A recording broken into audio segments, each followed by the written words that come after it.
In the beginning, this did not look like madness. It looked prudent. France was broke. The old regime had cracked under debt, war costs, and a fiscal machine too weak to collect what it promised.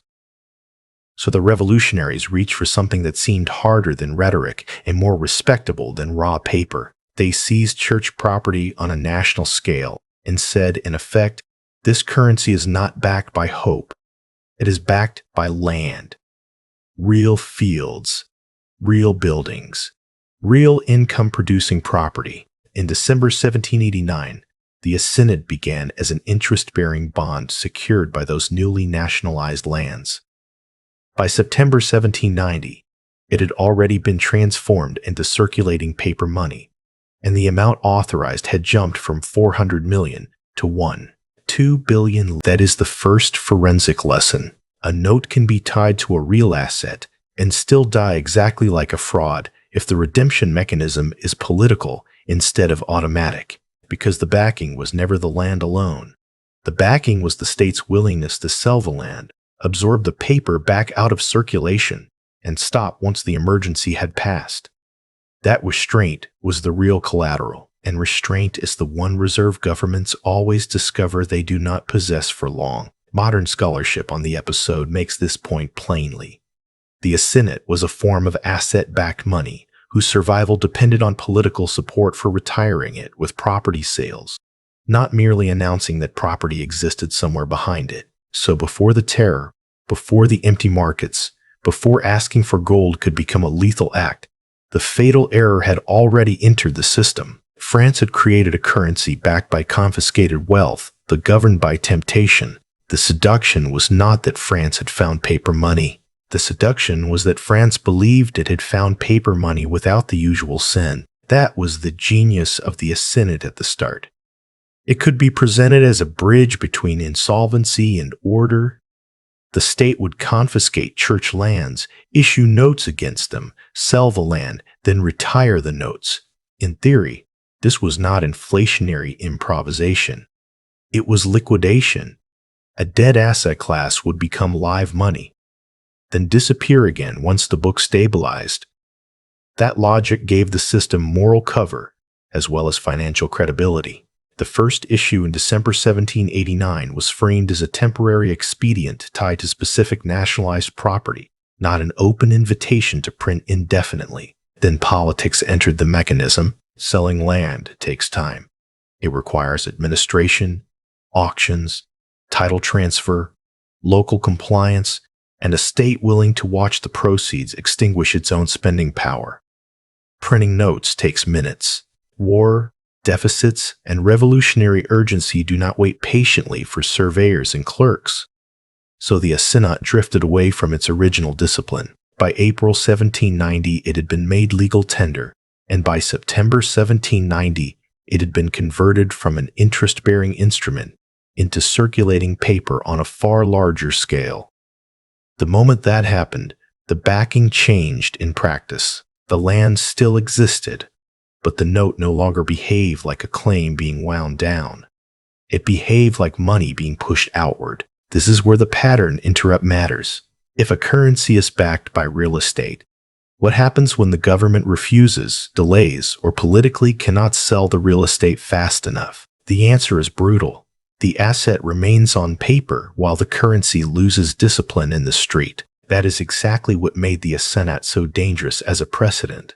It preserved the language of backing while quietly discarding the behavior that backing requires. The public kept hearing that the notes were secured by national lands, but a monetary system is not saved by collateral trapped inside politics. It is saved by convertibility, retirement, and scarcity. Once those disappear, backed becomes a ceremonial word. Scholars of the episode describe the assignat precisely this way: an asset-backed currency whose viability depended on the government's commitment to liquidate property and retire notes, not merely announce that property stood behind them. And once that restraint failed, the press was no longer financing transition. It was financing denial. The collapse becomes easier to understand once you leave the assembly hall and walk into a market, because inflation is still survivable for a while. People adapt. They argue. They discount the paper. They demand more notes. They hoard metal. They shorten credit. It is ugly, but commerce still moves. Price controls are where movement dies. In May 1793, the convention imposed a grain maximum. In September 1793, it expanded the system into the general maximum, fixing prices more broadly and tightening state supervision over wages and essential goods. The official moral language was simple: stop greed, punish hoarding, defend the poor, save the revolution. The forensic reality was simpler still. When the legal price falls below the risk-adjusted cost of supply, the goods do not become cheap, they vanish. That banishing act did not require a philosophical debate. It required one farmer, one cart, and one arithmetic decision. Take a grain producer outside the city. He has seed costs, labor, cartage, spoilage, road risk, and the growing chance that he will be paid in paper already falling against real goods. Then the state tells him the maximum legal price at which he may sell. So he calculates, not in theory. In days, if the trip to market costs him more in grain, time, and currency risk than he can recover under the maximum, he stops coming. Not next year, not after a seminar on monetary theory. He stops on the next market day. That is the real timeline of shortage under coercive pricing. One journey, one loss, one withdrawal. The law can command a number. It cannot command a peasant to harness a horse at a guaranteed loss. This is an inference from the incentive structure the law created, and it matches the contemporary pattern of immediate supply disruption described in both historical summaries and later macroeconomic analysis of the assignat episode. And once enough producers make that same calculation, the city sees the consequence before it understands the mechanism. The stall is there. The sign is there. The legal price is there. The food is gone. This is the part official narratives always falsify. They say the state stepped in because the market failed. But in episodes like this, the market is often signaling failure upstream. Bad money. Collapsing trust. Forced tender, transport risk, and shrinking supply. The maximum did not repair that signal. It criminalized it. Britannica's summary of the revolutionary government is almost too polite on this point. The maximum was introduced as part of an emergency regime.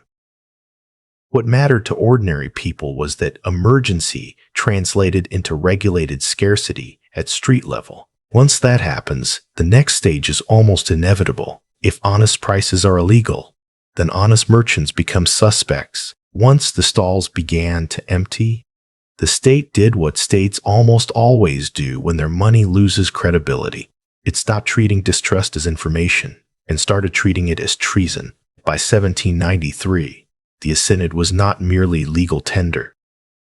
It was becoming a moral test: to prefer coin over paper, to ask a different price depending on the medium of payment, even to expose the discount too openly, was increasingly treated not as ordinary commercial caution, but as an attack on the revolution itself. The legal escalation was explicit. A decree of August 4, 1793 punished anyone who sold specie at a premium to assignats, or who set one price for coin and another for paper, with 6 years in irons for the first offense and 20 years for the second. On May 10, 1794, the death penalty replaced that second stage punishment. That matters because it tells you exactly where the regime believed the real problem was. Not in overissuance, not in stalled land liquidation, not in collapsing trust, in price discovery. The merchant offering two prices was not creating the depreciation. He was reporting it. He was doing in miniature what the entire economy was already doing in silence, distinguishing nominal value from usable value. One price in assignats, one price in specie, one fictional measure required by law, one survival measure required by reality. When that gap became punishable, commerce did not become honest. It became covert, and that is the deeper mechanism most retellings miss. Terror was not just political theater around the currency. It was part of the currency regime itself. Scholarship on revolutionary France notes that the assignat became the only legal tender, and that hoarders, counterfeiters, and those using specie were exposed to capital punishment under the terror. In other words, coercion was not a side policy attached to a failing monetary system. It was one of the tools used to prolong it, but coercion only works on the visible layer of exchange. It can force the baker to post a legal number. It can terrorize the shopkeeper into denying what he knows.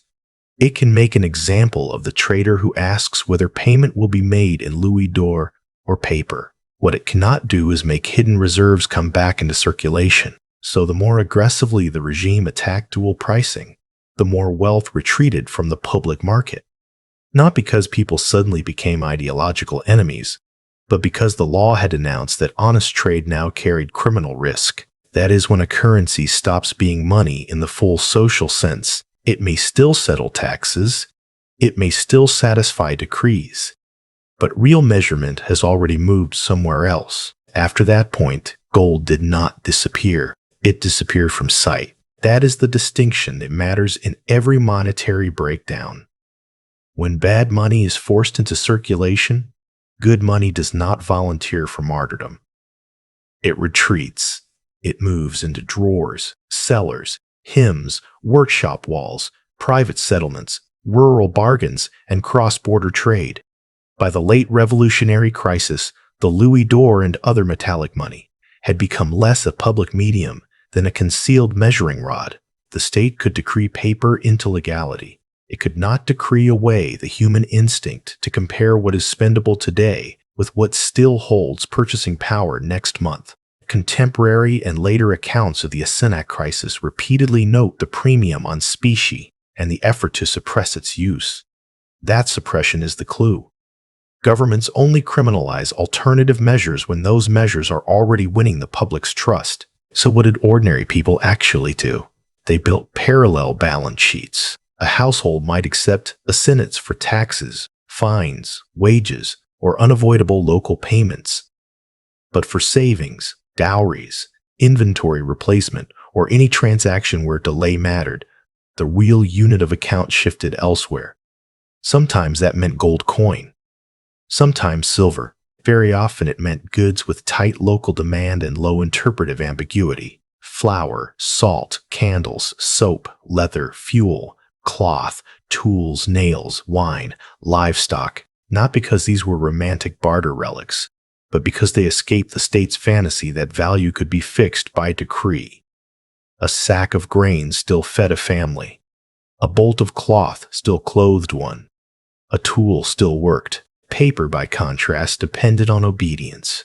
This is the point where nominal wealth and usable wealth part company. A man could have a drawer full of assignats and still lack dinner, because his wealth was denominated inside the legal system but not trusted outside it. Another man with little cash but a shed of firewood, a reserve of flour, a few silver coins, and relationships with nearby producers was poor on paper and resilient in practice.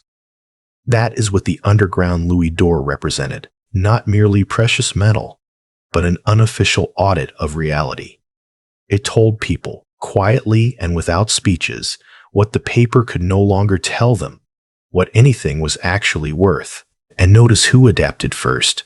Not the ideologues, not the speech makers, not the committees issuing denunciations. The first adapters were people close to replacement cost: farmers, merchants, carriers, small manufacturers, widows managing inventories, families who knew exactly how long soap, lamp oil, bread grain, and coin would last. They did not need a theory of monetary collapse. They only needed one honest comparison between paper and life. Once that comparison goes underground, the regime may still control law, but it no longer controls value. This is where the forensic record becomes useful, not as a slogan about hard money, not as a theatrical warning that every paper currency ends the same way. The assignat is more precise than that. It shows the sequence. First, an asset-backed promise creates confidence. Then the asset cannot be liquidated fast enough without political pain. Then emergency spending outruns restraint. Then officials treat discounting as sabotage. Then they criminalize honest prices. Then goods leave the visible market. Then usable wealth migrates into whatever the state cannot manufacture and cannot honestly value by decree. That is the survival protocol. Hold some wealth in forms with no issuer. Hold some in necessities with persistent local demand. Hold some in tools, inventories, and reserves whose usefulness does not depend on official credibility. Keep optionality. Keep mobility. Keep enough liquidity to meet the state on its own terms. But do not confuse legal tender with preserved purchasing power. And there is a caveat. No historical episode maps perfectly onto the present. France in the 1790s was a revolutionary state under war pressure, administrative fracture, and open terror. Most modern systems will not copy that exact sequence in that exact form, but the underlying divide survives every century. Nominal claims inside the system, and usable wealth outside its point of failure. When trust breaks, you make a choice. You can own what is officially valued, or you can own what still functions when official value stops meaning anything.